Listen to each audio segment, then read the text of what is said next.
Hola amigos, bienvenidos a un nuevo video. En esta ocasión les voy a enseñar cómo separar el audio que viene con el video que vamos a editar. En mi caso yo edité el sonido o el ruido de un video que acabo de realizar. Así que aprovechando voy a mostrarles cómo desvincular su sonido que viene con el video con el nuevo que quieres poner, ¿no? Sale. Vamos aquí y vamos a seleccionar el video que vamos a editar. En este caso es el de mover texto. Ok. Si le movemos a esta pantalla, lo que nos va a mostrar es la forma en la que va a previsualizarse sin modificaciones, ¿sale? Y en la pantalla de la derecha te muestra lo que el programa ya va a exportar, ¿sale? En mi caso lo que voy a hacer es seleccionar el mismo video, pero ahora a la parte de la timeline, ¿sale? Como pueden ver, aquí tengo el video original y el video que voy a editar para poderlo comparar.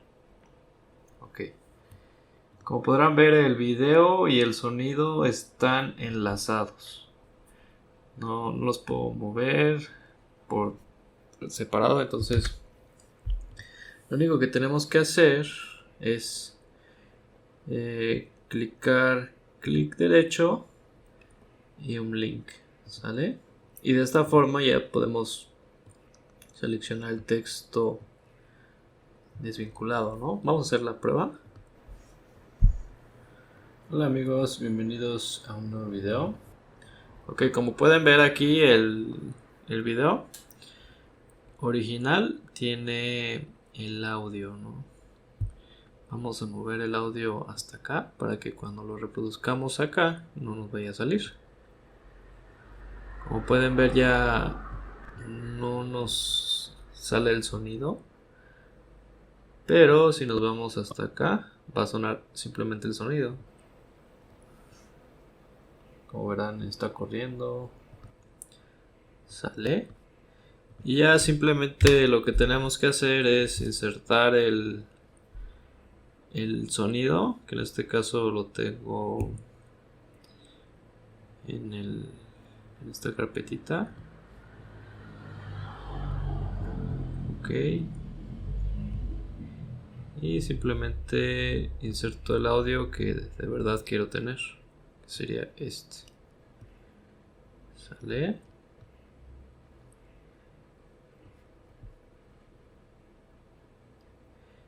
Ok, y ya el video se va a reproducir con el sonido que ya edité y eliminé el otro. Recuerden que pueden subir o bajar en cualquiera de las audios desbloqueables. Así que podemos superponer tres audios. Pero bueno, como podrán ver, ya el audio ya está separado. Sale amigos, sería todo por el momento y nos vemos en una próxima.